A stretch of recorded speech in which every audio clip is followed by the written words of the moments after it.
Good morning, everyone, and welcome to our NASA briefing on some exciting news we have on one of our Mars missions. Before we get into it, I want to welcome our presenters who are going to be participating in this briefing today. First, we have Nikki Fox. She's the Associate Administrator for the Science Mission here at NASA. On the phone, we have Katie Stack Morgan, the Perseverance Project scientist. She's going to present via phone. We also have Professor Joel Hurwitz, Perseverance scientist and lead author of the paper that was just released today. Very exciting. He's on the phone as well. And also we have Lindsay Hayes. She's the senior Mars scientist. She's with us here in person. As well as we have our new associate administrator, who, if you have any questions, you will ask questions of him as well. Amit, who I'm grateful he's accepted the post as the top lead career employee. I formerly worked at on the mission for Artemis, we're going to talk about that a little bit later. But for today's press conference, for the last 30 years, NASA has been exploring Mars. And in that exploration, we're looking for signs of life, we're looking for water, but 30 years of exploration. And in the past, we thought we found signs of life. And when we did that, we put it out to the scientific community. And the scientific community would come back and say, well listen, there's different explanations for what you think was life. It actually was created by something else. And that's been the history, the partnership that NASA has with its discoveries and the scientific community that will, in essence, pressure test what we think we've found. So we're talking about Perseverance. This was a mission sent to Mars under President Trump's first presidency. And a year ago, we found a sample, and it was, again, we're exploring in places where there were rivers and where there were lakes. And much as on Earth, we think that that's where we'd see signs of ancient life on Mars. And so a year ago, we thought we found what we believe to be signs of microbial life on the Mars surface. And so we put it out to our scientific friends to pressure test it, to analyze it, and go, did we get this right? Do we think this is signs of ancient life on Mars? And after a year of review, they've come back and they said, listen, we can't find another explanation. So this very well could be the clearest sign of life that we've ever found on Mars, which is incredibly exciting. Again, we're gonna break that down for all of you with our lead scientists here at NASA, those who have been involved. Dr. Hurwitz, Professor Hurwitz wrote the paper that was released today, so we want to hear from him as well. But I would be remiss if I didn't talk about what we're actually doing here at NASA, which is human flight exploration. Many of you have heard about our Artemis program. At the first part of next year, we're going to send 4 astronauts back to the moon, but we're going to just go around the moon. We're not going to land in Artemis 2, which is coming early next year. But about a year and a half after that, we're going to do Artemis 3. We're going back to the moon. And this time, we are going to stay for a longer period of time at the start, but we want a long-term presence of life on the moon led by America. And what's important with this mission is what we learn on this mission to the moon is going to help us to actually put American boots on Mars. And it's an exciting time. And again, we have great science around it. We're pushing our partners. We're pushing NASA. We're in a second space race right now. The Chinese want to get back to the moon before us. That's not going to happen. America has led in space in the past, and we are going to continue to lead in space in the future. And again, this discovery today, I hope makes everyone excited about the future missions that we're going to have and the exploration we're going to do and the science we're going to develop to make sure we can send Americans, mankind, throughout the universe. And so, but we do want to lean into this exciting news that we have today. And to give us more, I'm going to turn it over to Nikki Fox, who is the Associate Administrator for our science mission. Nikki. Thank you so much. Thank you. Yes, it really is an exciting day today. NASA, what we do is we study the seemingly impossible. That's what we do every day at NASA Science. And NASA Science is undisputably the global authority in the search for life beyond our home planet. And so today we are going to talk to you about this amazing, exciting discovery, and I also want to make sure that we put context around it, and you see like how it fits into our search for life in the universe. Our galaxy is 100 billion light years across, and within 10 light years of Earth, there are at least 400 known planets. And that means there is a possibility, some would even say a probability, of life beyond Earth, including maybe even complex intelligent life. And today we are really showing you how we are kind of one step closer to answering humanity's one of their most profound questions, and that is, are we truly alone in the universe? So if I could have the first image, please, that would be great. So last July, as Secretary Duffy eloquently described, NASA's Perseverance rover found a leopard-spotted rock at Mars.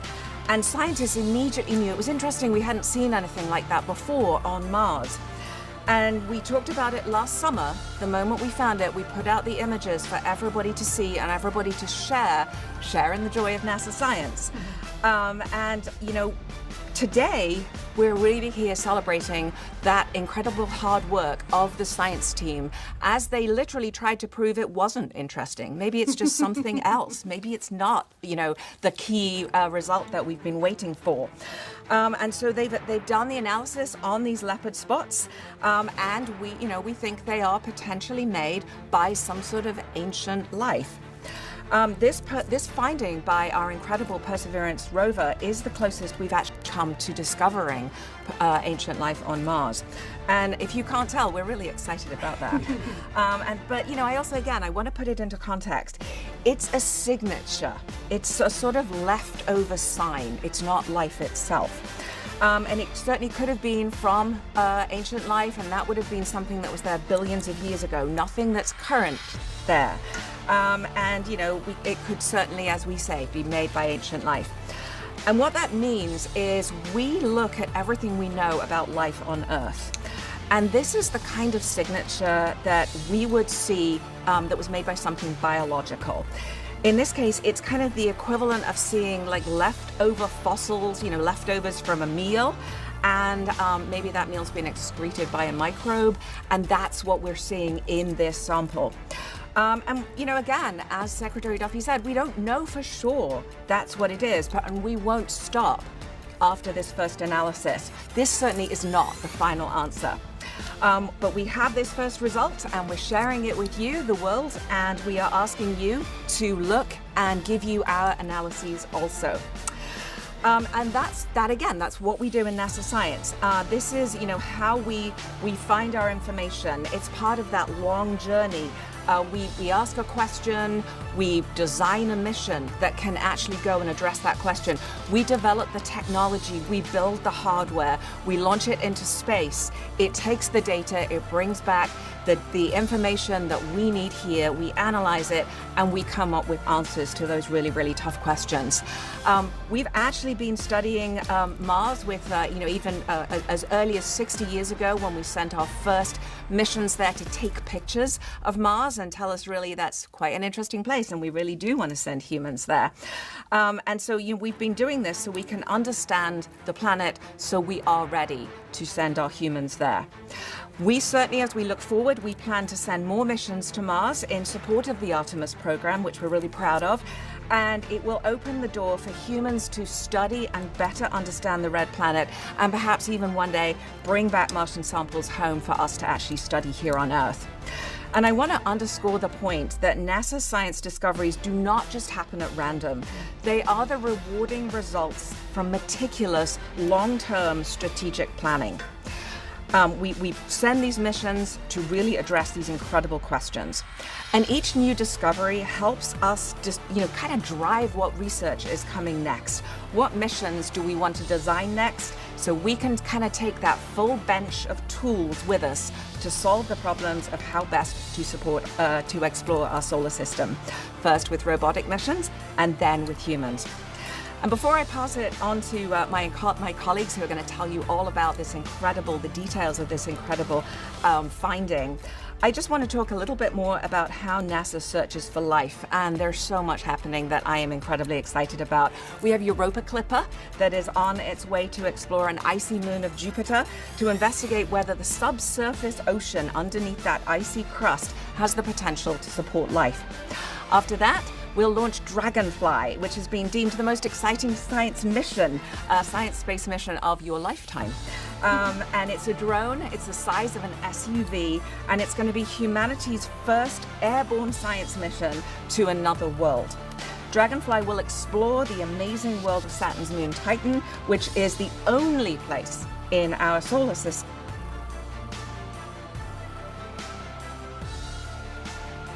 where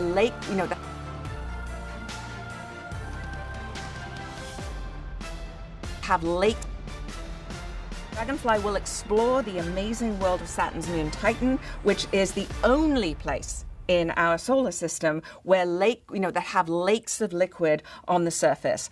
And with Dragonfly, it's going to let us understand the prebiotic chemistry that predominated Earth here before the origin of life. And the other thing we're looking for all over the universe is potentially habitable worlds.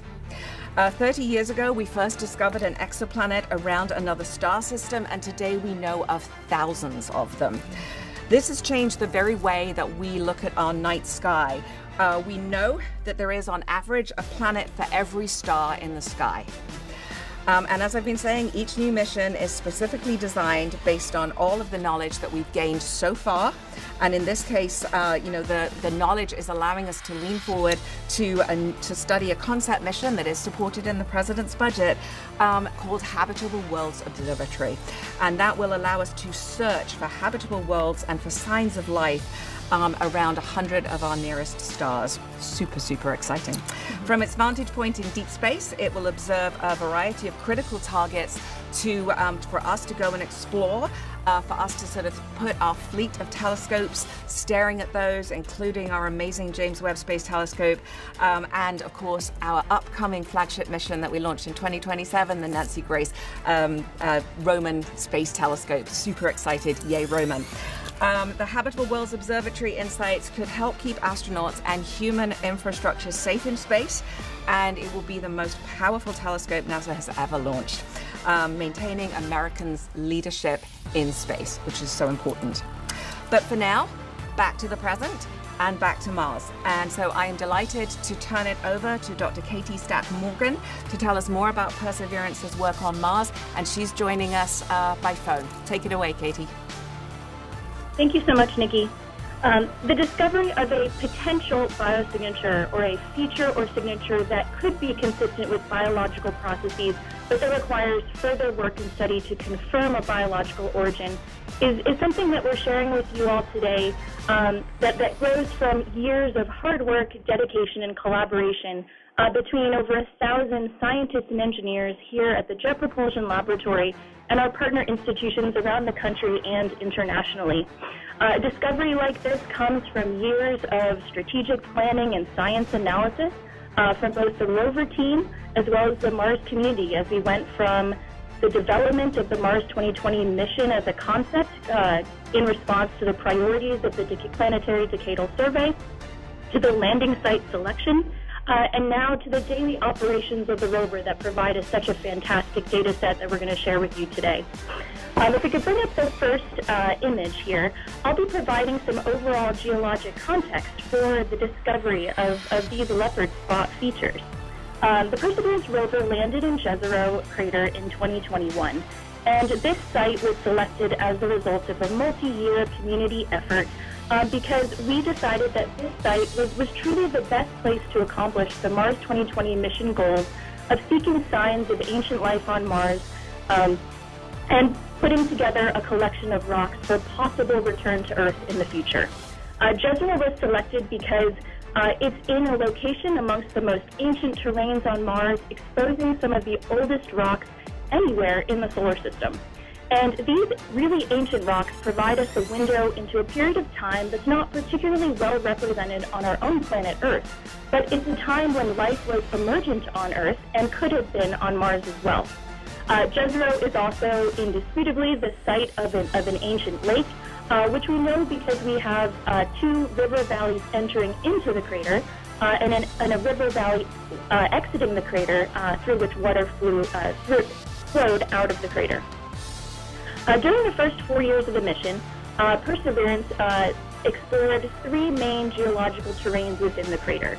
The rover landed on the crater floor, which was a sequence of igneous rocks, including lava flows and igneous tumulus, that had a number of interactions with water and preserved probably micro-environments that were likely habitable. The rover then transitioned to the western fan. It's a sequence of sedimentary rocks whose sediments were transported from ancient terrains out of the crater into the crater in a relatively long-lived and stable lake, delta, and river setting. The rover then transitioned to what we call the margin unit.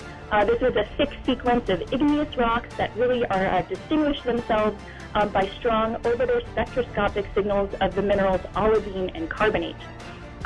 After the margin unit exploration, the rover had a chance to traverse into the Retrovalis, which is the main feeder river valley that once fed the ancient lake that was present in Jezero. And this river valley, more than 3.5 billion years ago, this valley would have been filled with rushing rivers carrying mud, sand, and gravel from outside the crater into the lake inside the crater. This kind of energetic setting was probably punctuated by periods of calm when water would have backed up, creating a relatively low-energy lake environment where deposition by settling from suspension could have occurred. Eventually, though, this water dried up, the lakes and rivers dried up, and the Bright Angel outcrop was revealed. And this outcrop records for us a potential habitable environment that we can study and the rover can explore on the surface of Mars today. If we can bring up the next slide, please, we can see Bright Angel through the eyes of Perseverance. It's a distinct light-toned outcrop, and its current extent and relief has been exposed to us through billions of years of wind, erosion, and thermal cycling.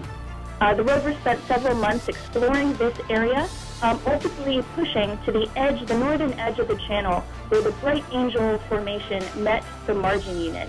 And it's here at the contact, this edge of the river valley, that the rover explored a special target called Chayava Falls. So we move to the next image, please. The Chayava Falls rock and those around it show very thin layers. They're often red to tan in color, and they're very fine grained, so the sediment that makes them up is very, very small. This, coupled with the fact that these rocks occur in a river setting, really points to a sedimentary origin here, where we had deposition of these sediments in water. Here in this area, we also have some coarser-grained rocks, suggesting that we had a transition from these more energetic river environments to the more calm lake environments.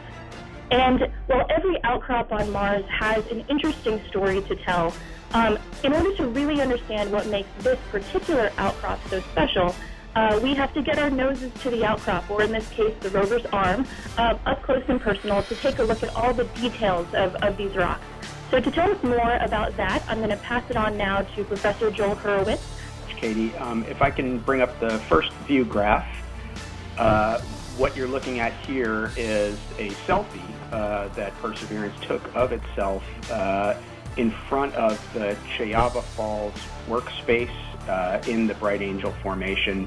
And I show this image, one, to kind of provide a little bit of additional context and show that we collected a sample from this rock. You can see a hole in the rock where that sample core was collected. But also to make the point that we really used every scientific instrument available to us on the payload to investigate these rocks and really try to tell before. And what I want to do with this image here is I just want to convey some of the excitement that we had when this image came down last summer. And what we saw in this rock were these layers of very fine-grained, rusty red mudstone that had in them these incredible features, these things that we took to calling poppy seeds, which are the sort of dark black spots in the rock, and leopard spots, which are these kind of ring-shaped features that have dark rims around them. These textural features told us that something really interesting had happened in these rocks. Some chemical reactions occurred at the time they were being deposited. And so we really wanted to understand what those reactions might have been. And one of the things we wanted to ask ourselves was, is it possible that organic matter might have played some role in the generation of these textural features? So we turned to our organic chemical detector, the Sherlock instrument, and trained it on this rock at the location of those two little black boxes that you see on the surface of the rock. And I'll switch to our next view graph. The data that we got back from the Sherlock instrument was fantastic. What you can see here is a set of spectra that are called Raman spectra. And there's a lot of information on these graphs, but the key thing to take note of is the fact that what we see in these spectra is something called a G-band, and that's pointed out on the image. The G-band for us is a smoking gun indicator for the presence of organic matter in this mud. And we see that G-band in the Chayava Falls target, and we actually see it in a couple of the other locations that we interrogated around the Bright Angel Formation. And this tells us that we had a rusty red mud that was deposited in the presence of organic matter. So the next question for us was there some reaction occurring between the mud and the organic matter to give rise to those interesting poppy seed and leopard spot textures that we were seeing? So we turned to the other instrument out on the end of the rover's arm called the Pixel instrument. And the results from that instrument are shown on my next slide. Here what you can see is the chemistry of the surface of this rock rendered in three colors, red, green, and blue. And the mixing between colors is telling us something about where elements are present together. What I'm showing you here is that the mud itself, which shows up in red in this color representation, is rich in iron. The things that are purple are rich in the elements iron and phosphorus. And that iron and phosphorus shows up in the poppy seeds and in the rims of those leopard spots. In the places where you can see sort of dull yellow to green tones, that's where iron and sulfur have been combined together in the cores of the leopard spots. And they have been combined into an iron and phosphorus-bearing mineral that we think is vivianite, and an iron and sulfur-bearing mineral that we think is a mineral called greigite.